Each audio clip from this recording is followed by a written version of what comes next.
tere tulemast, kes veel aru ei saanud, siis mina olen hull teadlane. Loodetavasti kõik tegelikult ikkagi said aru ja mul on äärmiselt hea meel, et te kõik osalete minu selles uurimistööde konkursil. Ja mõned teist on juba varem osalenud ka, mõned on võib-olla esimest korda. Et meil on siis iga aasta mingisugune üks teema, sel aastal on siis valguse teema ja kuidagi proovite teie siis ise uurida midagi selle teema kohta. Ja seda saab teha väga erinevalt ja mul ongi tegelikult küsitud ka siin mõned küsimused kohe siis selle uurimistöö kohta. Palusin saata teil küsimusi ja mõned saatsidki selle uurimistöö enda kohta ka, nii et käiksime äkki need kõigepealt läbi. Esimene küsimus, et kui mahukas peab uurimistöö olema?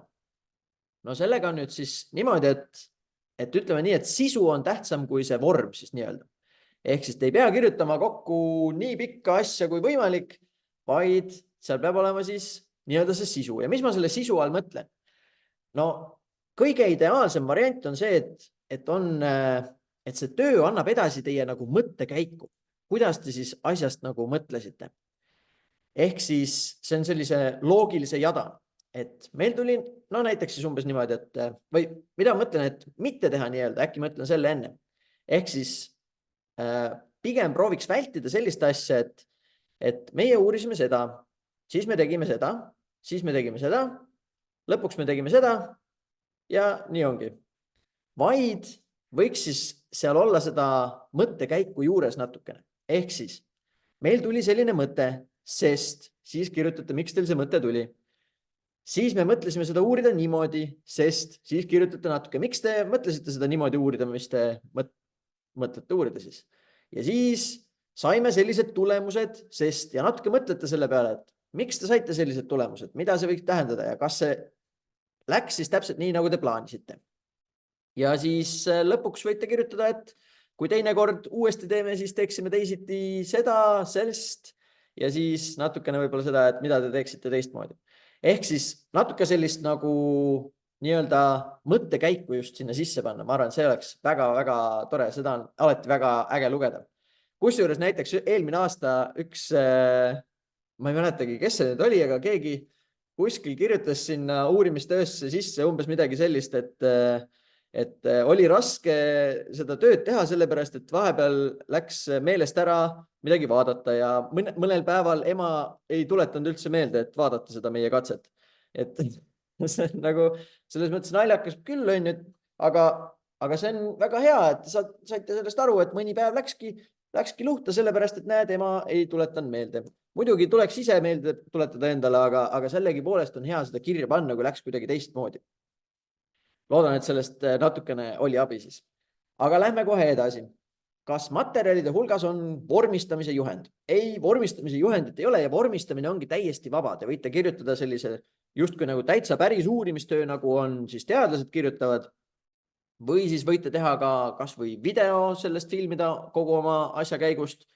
Või siis võite ka käsitsi joonistada, kirjutada. Kõik on selles mõttes lubatud, et tegelikult vahet ei ole. Ja siis on küsitud, et kas võib valida teemaks ühe nähtuse, näiteks optilised illusioonid ja vabalt. Ei pea tegema kogu valgusest, eks valgus ongi nii suur teema, et kogu sellest võib-olla seda uurimistööd teha olekski natuke keeruline. Nii et võite vabalt kitsendada ja võtta sealt seda, mis teid huvitab. See ongi tegelikult natuke selle asja mõte ka. Aga nüüd, sellega said meie need korralduslikud küsimused, ma arvan, enam-vähem kaetud ja lähme siis selle valguse teema enda juurde. Kõigepealt on mult küsitud siit, et mis on valgus ja kuidas see tekib? No valgusega on nüüd selles mõttes hästi keeruline, et ka puhtalt teaduslikus mõttes ongi ta väga selles mõttes keeruline asi. Tema nimetus muidu on siis elektromagnetlaine. Tegelikult valgus on üks väike osa tervest suurest elektromagnetlainete nii-öelda spektrist siis. Sinna alla lähevad ka näiteks siis UV-valgus, infrapuna, siis ka näiteks raadiolained. See, kuidas sul autos näiteks raadio töötab, on ka väga sarnane sellele, nagu need lained, mis seal käivad, on sarnased tegelikult valgusele endale. Lihtsalt valguse lained on palju väiksemad kui siis raadiolained, mis on hästi-hästi suured. Aga mis need elektromagnetlained on, võiks siis küsida? Mis asjad need siis on siuksed? No põhimõtteliselt on siis selline asi nagu elektromagnetväli ja valgus on justkui siis lained selles väljas. Aga võib-olla ka see ei ole päris veel, ei anna kõike seda edasi, sest et lisaks sellele, et valgus on laine, saab ta olla ka nagu üks osakene. Kutsutakse neid siis footoniteks.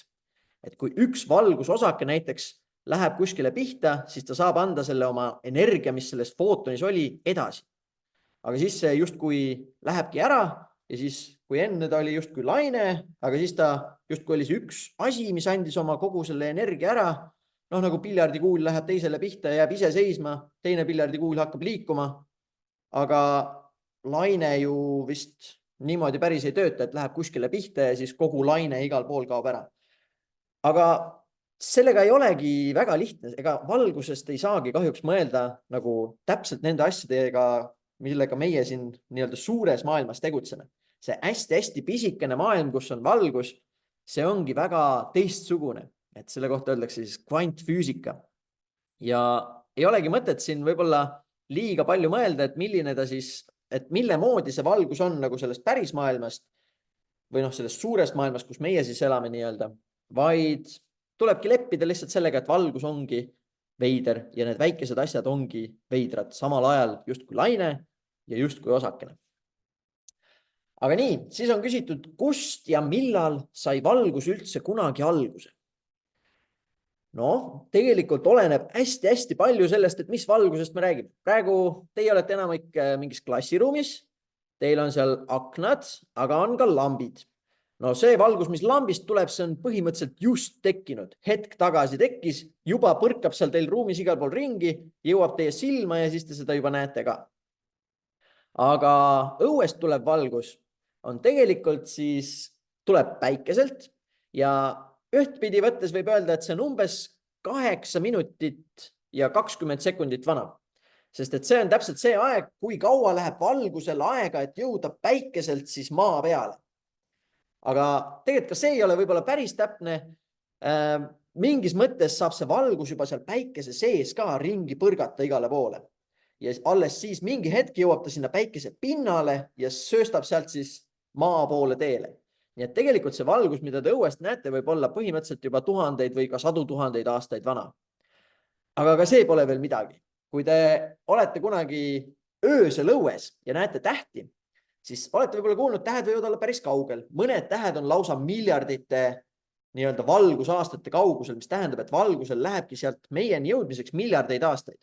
Aga neid tähti me enamasti silmaga ei näe, neid näeb küll mingite teleskoopide ja asjadega. Põhimõtteliselt tuleb ka nendelt valgus teie poole, teie pihta, siia maa peale, aga me ei näe neid ise, nii et ma ei tea, kas see loeb. Küll aga mida te näete või saate vähemalt näha, on Andromeda galaktika, mis on meist 2,5 miljoni valgusaasta kaugusel. Nii et see valgus, mida sa siis näed, kui sa vaatad öötaevas Andromeda galaktikat, on 2,5 miljonit aastat vana vähemalt siis. On ta tulnud läbi kosmose, jõudnud siis meieni ja siis läinud sinu silma ja alles siis jäänud sinna nii-öelda kinni mingis mõttes. Nii et päris vana valgus saab ka olla. Aga siis on küsitud näiteks, et kas valge on ka valgus? Lumi teeb õues kõik valgemaks. Siin on vist mõeldud natukene värvide peale siis. Et valge valgus tegelikult koosnebki kõiki eri värvi valgustest. Et kui meil on siis nii-öelda valguse spektrum, mis läheb ühele poole läheb infrapunaks ja teisele poole läheb UV-ks ja siis sealt edasi raadiolaineteks ja siis röntgenkiirguseks ja nii, siis ka tegelikult eri värvidel on siis eri lainepikkused. Põhimõtteliselt see tähendab seda, et sinine valgus on selline valgus, mille lained on hästi kiired, hästi lühikesed ja hästi väikesed koos ja punase valguse lained on natuke nagu justkui aeglasemad ja suuremad. Ja valge tähendab tegelikult seda, et kõik need erineva pikkusega lained on siis koos, siis me näeme asja valgena. Ja päikeselt tulebki valge valgus. Aga miks lumi on valge? See on tegelikult ka hästi põnev. Sellest ma räägin, kui ma juhtun teie juurde reisile tulema, siis ka kindlasti. Aga põhimõtteliselt valgus, mis tuleb siis, no tegelikult pilved on ka valged näiteks ja lumi ka on. Ja miks ta on siis niimoodi, on sellepärast, et ta põrkab seal lume sees ka hästi-hästi palju ringi ja suvalistes suundades. Ehk siis see valgus, mis tuleb, hakkab siis põrkama täiesti suvaliselt ringi ja ta lendab siis, hajub niimoodi laiali ja see paistab meile valgena, aga lumi ise nagu valgust ei tekita. Ta ikkagi põrgatab seda sama valgust ringi. Aga näiteks, kui sul on mingisugune must paber, siis sealt esiteks ei põrka seda valgust väga kuhugi. Ja kui sul on peegel, siis on teistpidi see, et ta põrkab, tuleb siis valgus, põrkab sinna peegli pihta ja põrkab siis samamoodi minema. Aga lumest ta võib põrgata tagasi või ühes suunas või teises suunas ja igale poole, siis see teebki selle lume siis nii-öelda valgeks meie jaoks. Aga nüüd on küsitud, kui kiiresti liigub valgus ja kas on midagi, mis suudab liikuda valgusest kiiremini? Ilmselt äkki ta ongi siis kuulnud, et valguskiirus on nii-öelda kosmiline kiiruse piirang. Sellest justkui ei tohigi kiiremini liikuda. Aga kui kiire see siis on? See on umbes 300 000 kilomeetrit sekundis. Ja ehk siis võib-olla üks hea viis, kuidas sellest mõelda, on see, et maakera läbimõõt on kuskil 40 000 kilomeetrit. Nii et selleks siis, et üks valguse kiir, kui ta teeks niimoodi ringi ümber maakera, siis ta teeks 1 sekundiga umbes 7 või natukene rohkem ringi ümber maakera. Nii et ikka väga kiire. Sellepärast oli ka valguse kiirust hästi raske mõõta, tükk aega ei saadud sellega hakkama, sest see on nii keeruline, kuidas sa midagi nii kiiret üldse mõõdad. Aga saadi hakkama küll. Aga sellest, et kas on võimalik üldse kiiremini liikuda, tegelikult me ei tea küll, et saaks. Aga see ei tähenda, et ei uurita seda. On igasugu mõtteid teadlastel ikkagi alati selliseid teooriaid. Näiteks ussiaugud, mis tähendab siis seda, et põhimõtteliselt kui meie aegruum, kus meie kõik elame nii-öelda, kui seda kuidagi väänata ühest kohast teise niimoodi kokku, siis põhimõtteliselt just kui 2 kohta oleks natuke nagu üksteise kõrval, kuigi nad on tegelikult väga kaugel. Või siis varpajamid, mis väänavad kuidagi seda siis meie aegruumi niimoodi, et mingi sõiduki näiteks eespool tõmbaks see aegruum niimoodi kokku poole ja tagapool laieneks ja siis see asi saaks liikuda kiiremini kui valguskiirus. Aga seni me vähemalt ei tea, et seda päriselt teha saaks, aga see ei tähenda, et seda päris tõsiselt teadlased ei uuriks. Et NASAs on täiesti omaette varppajamite uurimise töörühm. NASA on siis USA siis kosmoseagentuur, et seal on palju väga tarku teadlasid. Ja selles mõttes täitsa ikkagi uuritakse, kuigi me ei tea, et saaks. Nii, ja siis küsitakse, kas valgus liigub igal pool ühesuguse kiirusega? No tegelikult mitte päris. Põhimõtteliselt on siis niimoodi, et valgus nii-öelda kosmoses liigub ühe kiirusega, siis kui ta jõuab õhku, siis ta jääb juba natuke aeglasemaks, läbi klaasi liigub ta veel aeglasemalt ja näiteks läbi teemanti läheb ta veel aeglasemaks. Ja see on ka üks põhjus, miks siis valgus nii-öelda murdub. Ehk siis kui valgus kuskilt tuleb, ta muidu liigub sirgelt, aga näiteks kosmosest tuleb valguskiir, siin on õhk, jõuab siia õhku, siis ta enam ei liigu niimoodi sirgelt, vaid paindub natukene ja siis murdub nii-öelda ja liigub natuke teise sellega ja see on seotud ka selle valguse kiirusega. Põhimõtteliselt, kuna ta jääb aeglasemaks, siis selle tõttu ta murdubki. Ja samamoodi, kui ta siis läheb sellest klaasist või õhust näiteks välja, siis ta ka murdub. Ja mis ongi tegelikult veider, et kui te vaatate nüüd öösel taevasse neid tähti, mis te näete, siis tegelikult, kui sa läheksid sirgjooneliselt ühe tähe poole, siis sa läheksid vales suunas. Sellepärast, et ka see valgus, mis meile nii-öelda sealt tähtedelt tuleb, on juba murdunud ja need tähed on juba natukene siis nihkes oma siis nende päris asukohtadega võrreldes. Mis on ka päris nagu veider mõelda niimoodi. Aga ja, täitsa saab liikuda eri kiirusega. Ja järgmine küsimus ongi kusjuures sarnane ka, et kuidas valgus üldse liigub, kas ta on igal pool sirgjooneline või võib trajektoori muuta. Ja tegelikult ongi, esiteks on see murdumine, mis saab toimuda. Ja teiseks on siis veel ka see, et põhimõtteliselt saab ka valgus nii-öelda painduda ka oma sellest trajektooris. Ja see on nüüd, aga see on natukene keeruline, sellepärast, et teoorias liigub valgus ikkagi kõige lühemat ja justkui sirgemat teed, aga meie poolt vaadates ta siiski saab keerata. Ja kuidas see siis saab olla? Noh, nimelt mustad augud, võib-olla olete kuulnud, on hästi rasked siuksed asjad ja nad painutavad kogu aegruumi enda ümber. Ja kui valgus nüüd läheb sealt musta augu lähedalt mööda, siis tal justkui kõige otsem tee oleks minna sinna musta augu sisse. Mõnikord ta lähebki ja siis sealt ta välja ei tulegi. aga mõnikord ta läheb sealt lähedalt mööda ja see painutus siis selles aegruumis justkui keerab seda valguskiirt.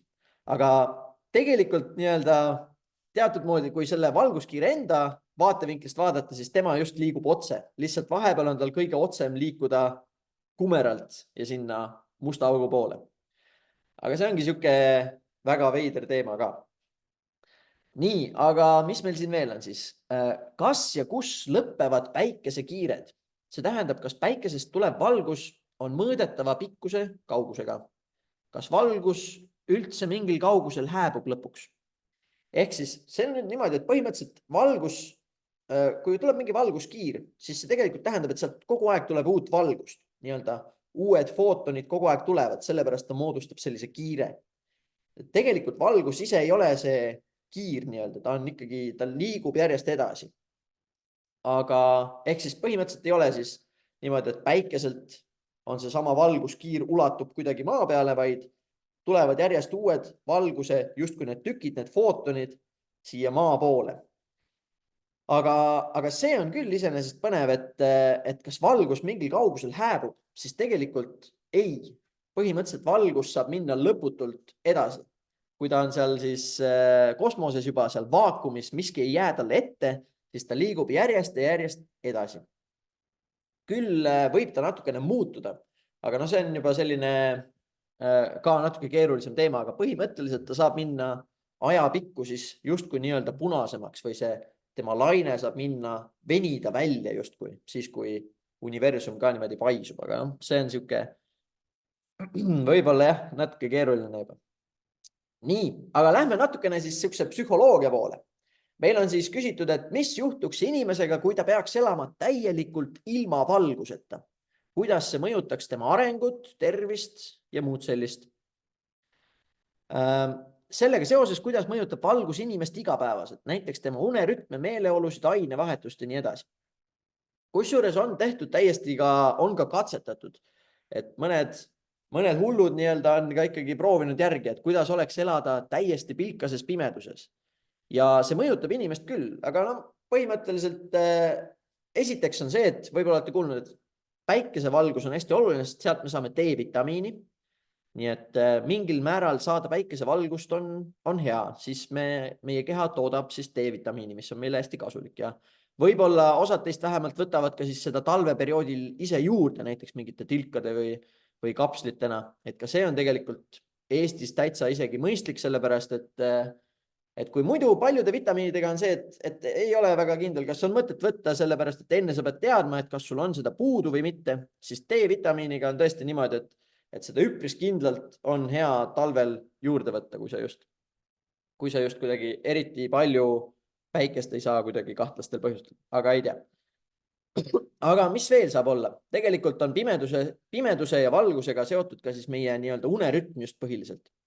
See ongi siis une-ärkveloleku rütm.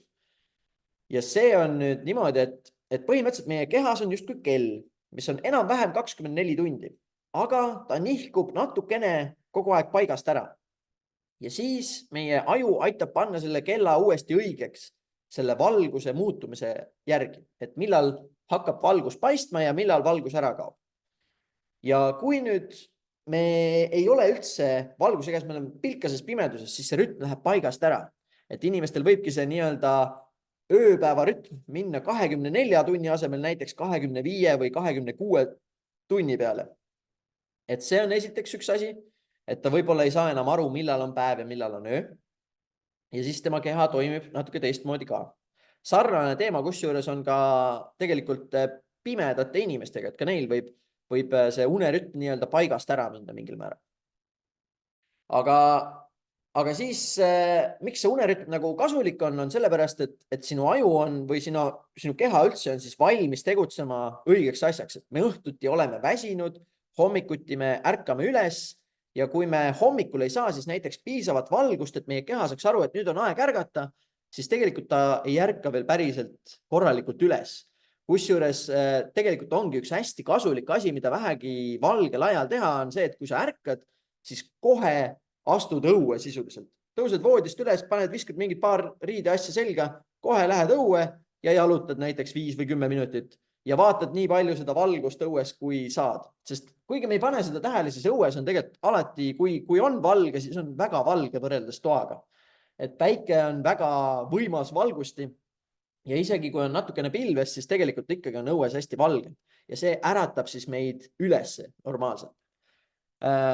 Aga vahepeal ka siis pimedates nii-öelda kliimades, nagu meil siin on, et talvel võibki olla hommikul pime, et sul on vaja ärgata, aga ikka veel on pime.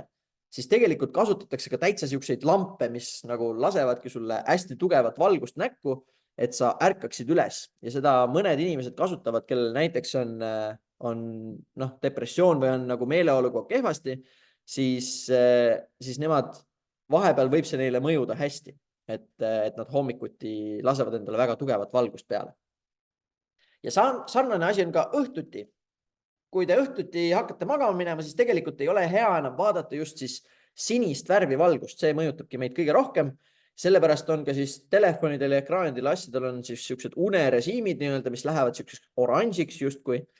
Ja see on siis meile palju vähem mõjutab meie seda unerütmi. Muidu on see, et sa hakkad magama minema, aga sa oled just vaadanud seda sinist valgust ja sul ei tule und või ei tule vähem nii kvaliteetne uni. Aga kõige parem on üldse mitte siis mingisuguseid ekraane enne magama minekut täpselt vaadata, et mingi aeg jätta sinna siis täitsa selleks ka, et keha saab vaikselt välja lülitada ennast. Nii, aga siis on küsitud, et kas kõik nägijad inimesed näevad valgust ja värve ühtemoodi? Ehk siis kas näiteks kõik näevad rohelist samasuguse rohelisena? Ja see on niisugune filosoofiline küsimus natuke, aga mul on väga hea meel, et see küsimus tuli. Mulle endale väga meeldib, see teema minu arust on hästi põnev. Et tegelikult me ei näe teise inimese aju sisse. Me saame küsida talt küsimusi, ta saab meile vastata, aga see ei tähenda, et me päriselt saaks nagu kogeda seda sama, mis tema kogeb. Ja teeme siia väikese siukse katse ka teiega. Ma näitan teile ka. Võite kõva häälega öelda, mis värvi see padi on. Oma klassiruumides võib-olla saite öelda. Ilmselt kõik ütlesid kollane, eks ole. Ma loodan küll. See on tõepoolest kollane padi. Aga milline see kollane on sinu ajus või sinu ajus või sinu ajus? Tegelikult me ei tea. Vabalt võib olla, et 11 vaatab seda patja ja tema jaoks näeb see padi välja hoopis selline.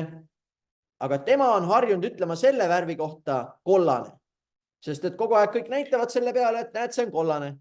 Ja ühesõnaga, see on siis meile paistab punane, aga tegelikult me ei tea, kuidas siis erinevad inimesed oma ajudes neid värve nagu kogevad. Et see on nagu siuke hästi-hästi põnev asi minu arvates, et ega me täpselt ei saa teada.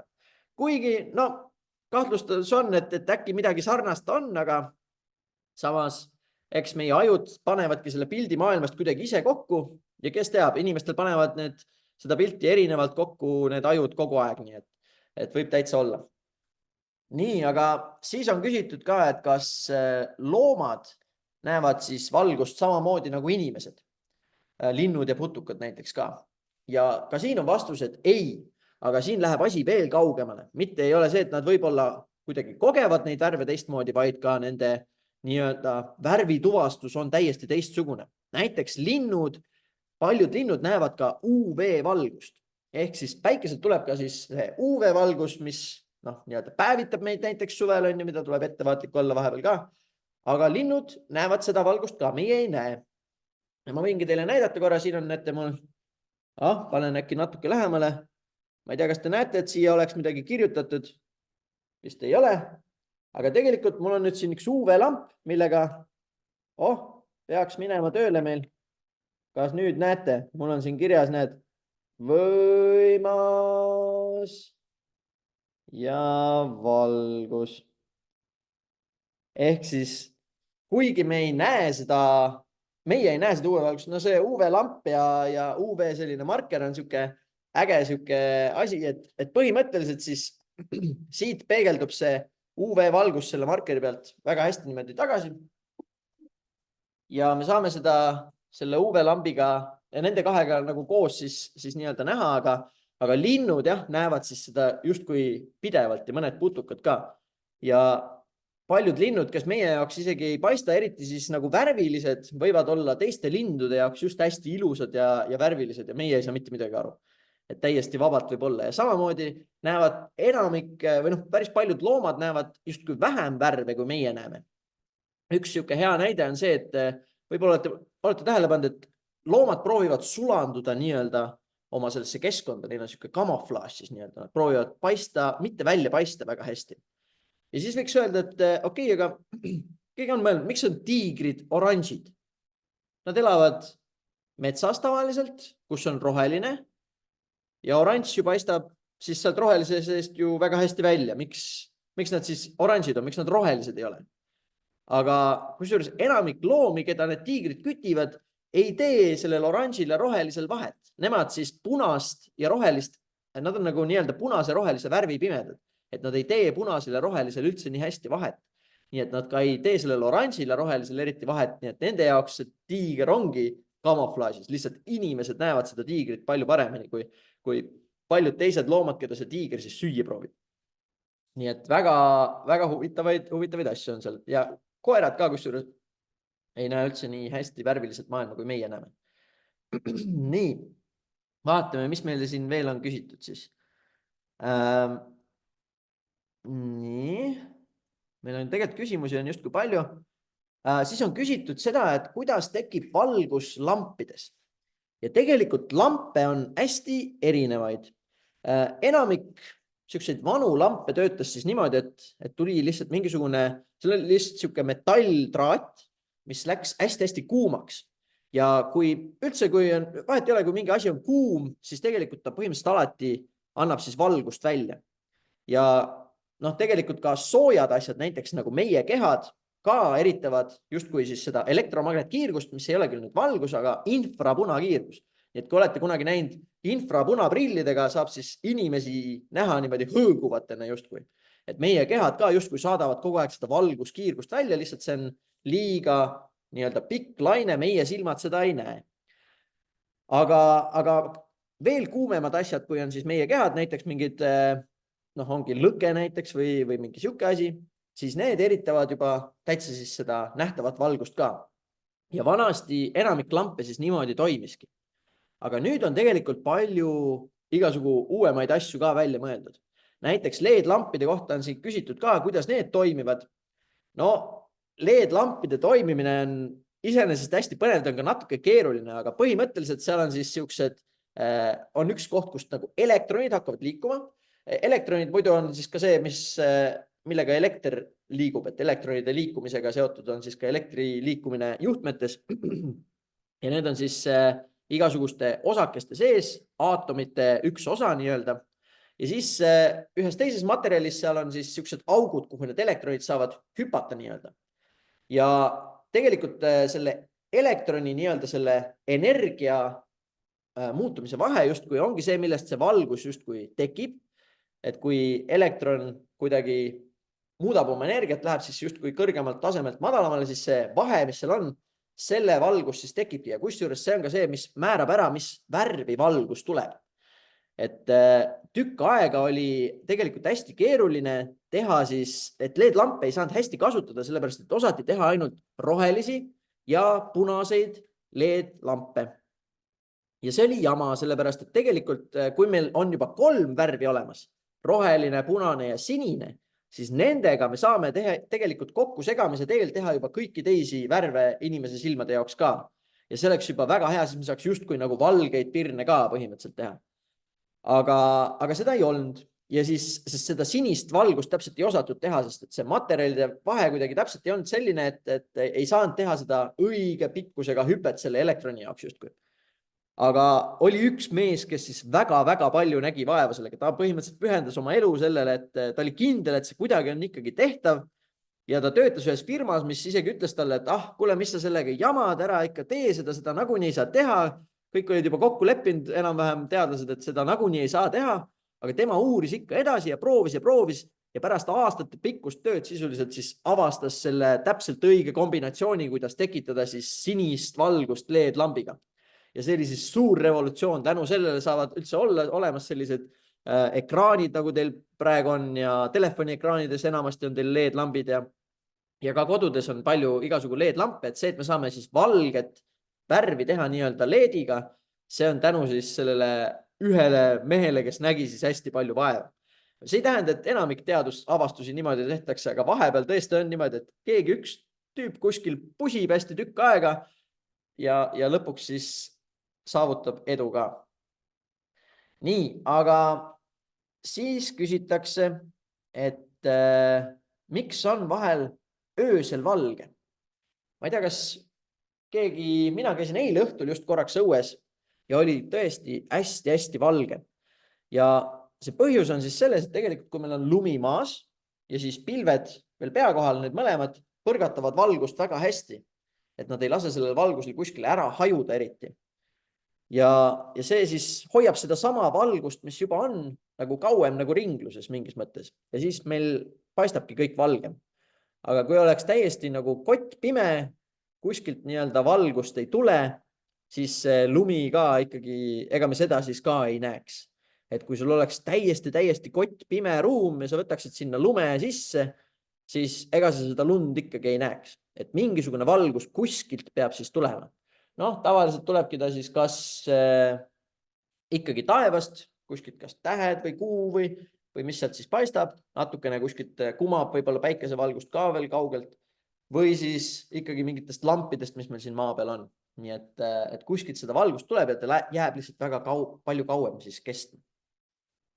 Nii, aga ma vist küsiks nüüd, ma arvan, ma jätaks neid küsimusi siia alles natukene ka veel, ma mõned võib-olla, ühe küsimuse ma vastaks veel ära.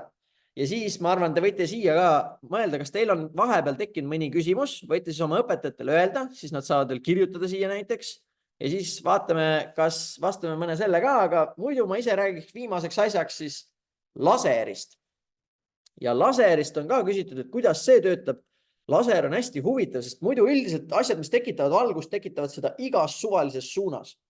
Aga laserid saadavad siis valguskiire ainult ühes kindlas suunas. Ja see on sellepärast, et laser tegelikult kasutab ka siis seda valguse nii-öelda igasuguseid kvantfüüsika teadmisi. Aga seal on siis niimoodi, et põhimõtteliselt valgus seal laseri sees käib kahe peegli vahel hästi niimoodi palju kordi. Seal on üks peegel, mis täitsa peegeldab ja üks on selline, mis pooleldi laseb läbi ja siis seal vahepeal on selline osa, mis nii-öelda, kui valgus tuleb sinna pihta, siis ta tekitab uut valgust juurde ja mis on see uus valgus, mis tekib, on täpselt samasugune nagu see valgus, mis sinna pihta tuli, sama suunaga, sama tugev, sama värvi. Ja siis ta niimoodi peegeldab seal vahepeal ja järjest tekitab seda valgust juurde ja juurde ja siis sealt ühelt poolt siis peeglist läheb osa sellest kogu aeg läbi ka ja siis sealt tulebki siuke laserkiir, mis on siis põhimõtteliselt kõik siuke ühe ja sama suunaga. Ja see on väga äge leiutis. Et see leiutati alles siis, kui tuli siis kvantfüüsika erinevad teadmised, siis saadi need kohe kasutusse panna. Et see on ka hästi huvitav üks näide sellest, kuidas mõeldakse, et teadlased uurivad kogu aeg igasugu mingeid hästi teoreetilisi asju, millest me tegelikult ei saa aru, kas seda saab kuidagi kasutada ka. Aga siis, kui see saab välja mõeldud, siis tihti leiab keegi teine sellele mingisuguse ägeda kasutuse. Et kunagi ei tea, mis teadmisest võib kus kasu olla. Et uurida on alati kasulik. Aga sellega ma enda poolt siis lõpetakski. Kindlasti osad teist tahavad joosta vahetunnis ringi, aga meil on siin ikkagi küsitud, et Laura soovib teada, kas värvipimedad inimesed võivad hakata kunagi värve uuesti nägema. Ma päris kindel ei ole, ma arvan, et mingil määral kindlasti. Ma tean, et selles mõttes oleneb jällegi, millest see värvipimedus on nagu tulnud, et see ei ole ilmselt kõigile samamoodi. Aga minu teada on küll mingisuguseid viise, kuidas osasid värvipimedaid ikkagi saada uuesti vähemalt mingil kujul neid värve nagu eristama. Aga jällegi nad ei pruugi nagu näha seda siis samamoodi nagu meie ikkagi, vaid kuidagi natuke teistmoodi, aga eristada näiteks neid erinevaid valgusi rohkem üksteisest ikkagi. Seda küll. Kas on veel mõni küsimus tekkinud vahepeal? Oi, teid on nii palju ikka. Kuulge, meil sai üks päris päris äge punt siia kokku, teid on nii palju kohale tulnud. Igatahes, ma tean, et ma tulen päris paljudele teile ka külla ja kellele ma külla ei tule, siis loodan, et teil on ikkagi äge see uurimine tuleb. Ja nende materjalide kohta tahtsin ka öelda, et tegelikult mul ongi nendega natukene kuidagi veninud. Ma mõtlesin teha ühe materjali veel, aga ma vist seda ikkagi äkki siis ei tee ja siis ma saadan teile need juba loodetavasti selle nädala jooksul ikkagi ka, siis saate natukene neid ka vaadata, äkki sealt ka veel mõnda ägedat tegevust teha. Nii, aga siis on küsitud, kas lambivalgus on sama tervislik kui päikesevalgus? Põhimõtteliselt saab teha päikesevalguse moodi lampe ka, aga lambid muidu selles mõttes esiteks nad ei anna meile seda UV-d, nii et D-vitamiini me tavaliselt lampidest eriti ei saa. Nii palju vähemalt. Ja enamik lampe ei ole ka siis sama tugevad üldse kui see päikesevalgus. Tegelikult, kui tahta endale sellist päikesevalguse tundel valgust nii-öelda, mis oli see hommikuäratus, millest ma rääkisin, siis see valgus peab olema päris tugev. Aga õige, tegelikult sellest ma natuke tahtsin rääkida ka, et valgust mõõdetakse siis kahes asjas. Üks on siis luumenid, mis on see, et kui palju valgust mingi asi tekitab. Ja teine on siis luksid, mis on siis, luksid on see, et kui palju valgust kuhugi maandub nii-öelda.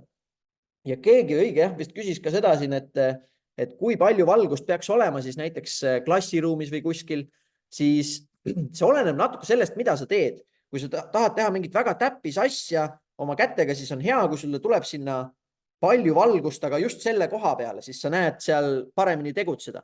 Ja siis see võib olla täitsa mõistlik ka näiteks täitsa 1000 luksi näiteks.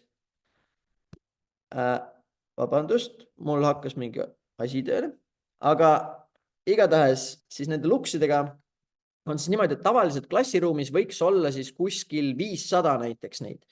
Et see on selline hea nagu keskmine, et üldiselt kui me väga midagi ei tee, siis 500 luksi on täitsa okei, aga kui sa loed näiteks, siis selle lugemisala peal põhimõtteliselt võiks olla veel rohkem isegi. Et täitsa natukene oleneb ka. Ja siis on see teema ka, et sinine valgus rohkem nagu äratab meid üles ja võib-olla on meil lihtsam natukene keskenduda seal, aga kui me tahame puhata, siis parem on selline natukene mahedam valgus, selline punasem, oranžikam ja seda mõõdetakse valguse temperatuuri siis nii-öelda kelvinites. Et ongi täitsa näiteks valge valgus saab olla ka selline kas sinisema poolsem või punasema poolsem ja sinine on siis võib-olla hea, kui sa koolis parajasti tahad väga keskenduda ja lugeda, aga punane on võib-olla parem siis, kui sa tahad puhata kuskil. Nii, siis on küsitud, et kuidas päikesevalgus tekib või kuidas päikesevalgus tuli. Ja päikesevalgus tekib tegelikult siis päikese täitsa tuuma sees. Seal on siis nii-öelda termotuumareaktsioonid. See on põhimõtteliselt siis niimoodi, et meil on siis maailm koosneb sükestest ainetest, aineosakestest ja seal päikese sees on siis vesiniku osakesed ja 2 vesiniku osakest lähevad kokku ja muutuvad heeliumi osakeseks. Ja selle käigus tekibki suuresti siis kõige suurem osa sellest päikese valgusest nii-öelda. Et see on see, kust tuleb hästi palju seda energiat. Siis on küsitud ka, et kuidas on seotud valgus ja elekter. No nad päris sama asi ei ole. Elekter saab ka liikuda hästi kiiresti, aga elektris liiguvad siis elektronid ja valgusel liiguvad siis, ongi need footonid nii-öelda siis või need valguse laine. Aga enamasti küll on siis valguse tekkimine seotud ka nende elektronidega, just kas need elektronid kuidagi nii-öelda temperatuuri tõttu liiguvad kuidagi kiiremini või siis need elektronid lähevad siis seal tuuma sees, kas ühelt siis nii-öelda energiatasemelt teisele. Nii et nad on päris lähestikku seotud küll, aga mitte täitsa nagu selles mõttes sama asi. Nii, tere, miks ei saa kotiga valgust püüda? No väga hea küsimus. See on iseenesest küll on ju, võiks võtta valguse kotti ja olekski püütud ja nii, aga kahjuks valgus neeldub põhimõtteliselt iga asja pihta, kuhu ta siis langeb. Et kui valgus tuleb kuskilt, kukub mingisuguse pinna peale, siis osa sellest põrkab siit edasi, aga osa jääb siia sisse kinni ja muutub siis, miski mul heliseb siin. Vabandust. Aga ta muutub siis soojuseks. Nii, vaatame, mis siis veel. Ja sellepärast me ei saa jah, et kui sa lased koti sisse valgust, siis koti sisu läheb natukene soojaks, aga see valgus kaob sealt üpris kohe ära kahjuks. Nii, siis on küsitud, kuidas seda päikesevalguse asja rääkisime. Kuidas päikesevalgust D-vitamiini annab? No põhimõtteliselt see nüüd, meie D-vitamiin toodetakse nüüd meie kehas, aga see on kahtepidi, et ühelt poolt vist ka meie naha kaudu mingil määral meie nahk saab ka aru, et ta sai nii-öelda valgusega pihta, aga teiselt poolt ka meie silmad on hästi olulised, et kui nad näevad siis seda päikesevalgust, siis nad ka aitavad sellel D-vitamiini tootmisel nagu toimida. Aga ma vist kuidagi eriti lihtsustatult ei oska sellest kuidagi täpsemalt kahjuks rääkida. Aga nii, kuidas päikesevalgus aitab taimedel kasvada? Ah jaa, no see on nüüd siuke väga-väga tähtis küsimus. Kogu elu maa peal tegelikult toimib tänu sellele, et valgus tuleb ja paneb siis taimed kasvama. Aga taimed, kuidas nad siis seda päikesevalgust nii-öelda energiaks muudavad, see on nüüd hästi huvitav ja hästi keeruline ja mingis mõttes ikka veel natukene nagu mõistatus ka. Et taimedes on nimelt siis selline aine nagu klorofüll, mis suudab kuidagi selle valguse ühildada täpselt niimoodi, et ta paneb siis seal selles sees nii-öelda siis keemilised reaktsioonid käima ja sealt saab tekkida lõpuks siis sellist suhkrut nii-öelda. Aga see on, kuidas öelda, see on ka sellise, kasutab mingisuguseid veidraid kvantfüüsika nippe, mis ei ole meile päris lõpuni selged, et kuidas see kõik isegi toimib.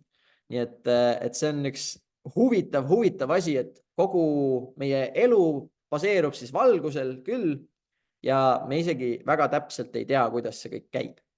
Aga no selliseid asju on ikka ja sellepärast ka neid kogu aeg uuritakse. Nii, ja siis on küsitud, kas klaasi paksusest sõltub see, kui kiiresti valgus sellest läbi läheb?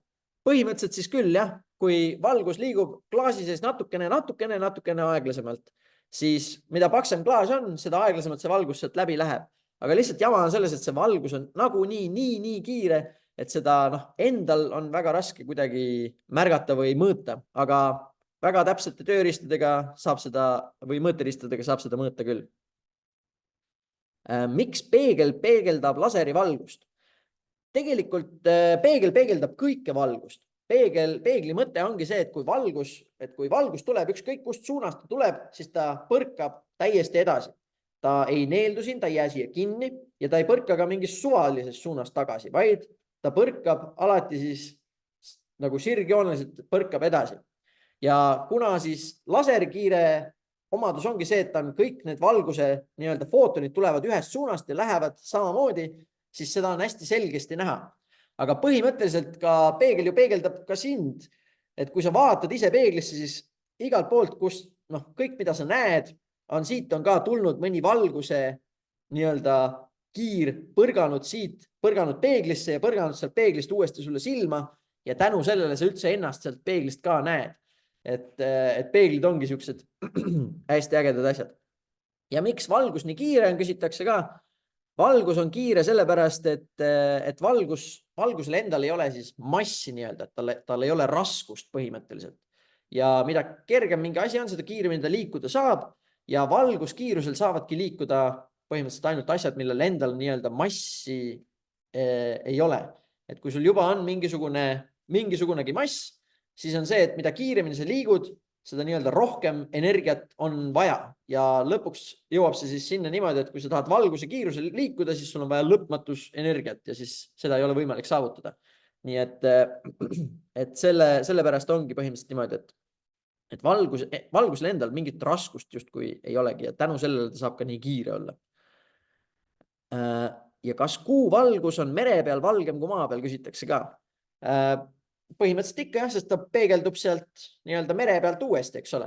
Et meri on justkui nagu lisapeegel, mis paneb seda kuu valgust uuesti peegeldama. Õige jah, keegi küsis selle kuu kohta ka küll et kuuga on ju ka niimoodi, et kuu ise tegelikult valgust ei tekita, vaid kuu peegeldab meile siis päikesevalgust. Et päikesest tuleb valgus, põrkab vastu kuud ja sealt põrkab siis meile silma ja tänu sellele me seda siis näeme.